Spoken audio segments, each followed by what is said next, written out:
There are hundreds of distinct fighting styles in the world. They are practiced in every nation and by every people. Now, Jason Chambers, a mixed martial artist and professional fighter, and Bill Duff, a former pro football player and wrestler, are embarked on a mission to explore the history and techniques of these incredible martial arts. And at the end of each journey, one of these two warriors will face the ultimate test. They'll try to survive a real fight with a true human weapon.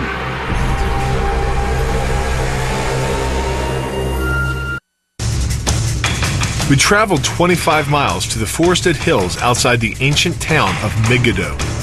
This is the Valley of Armageddon, where the Bible says mankind's last great battle on earth will take place. We've come here to learn a Krav Maga technique that will help us take on the elite commandos we'll be facing. Our instructor is Moni Isaac, a top Special Forces trainer.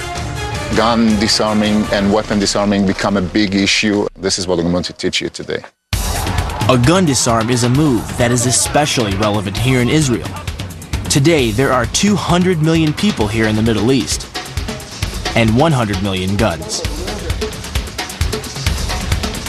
That means there's a very good chance that anyone you see could be packing heat.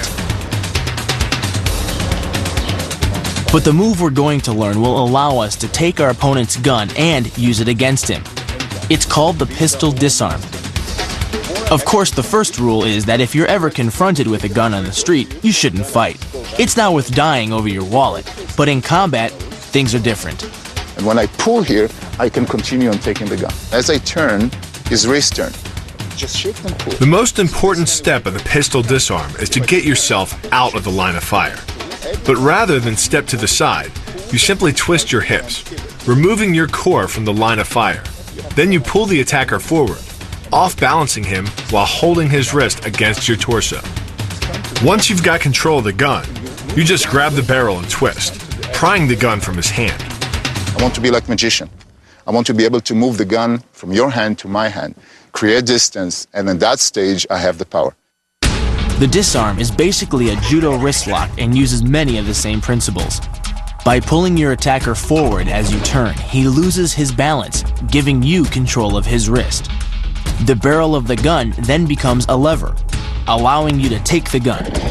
Because you are using the muscles of your torso, which can deliver up to 10 times more force than the muscles of the wrist, the disarm works against an opponent who is much stronger than you. Reach for the sky. Allez-vous. Give me your shoes, punk. Hey, I gotta watch it. Beautiful, you did good. Give me your car keys. I'm sorry, I didn't. Lovely.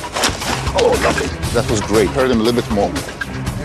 There's no way. Hurts the finger that you got in the trigger. It can hurt. If you try to resist, it's going to hurt the wrist as well, because it's nothing to do with strength. It's really a very simple biomechanic move.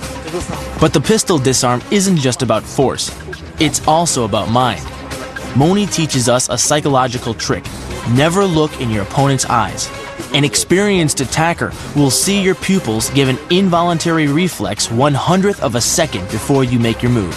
That may not sound like much, but when you think that a bullet can travel 4,000 feet in a second, you need every edge you can get. Let's get in the car. Sorry, I didn't. Here we go. Nice. We will do the same move. From here, I can do the same move. I like this. This is nice because it's simple and it's to the point. You don't have to think of, oh, let's see, the gun's kind of here. Now, I know a technique for here and I know a technique for here, but if it's here, what technique do I want to use? It's the same move. It's exactly right. Because as long as I'm here, Here we go, man. I can do it quick without even really thinking about it because it's simple.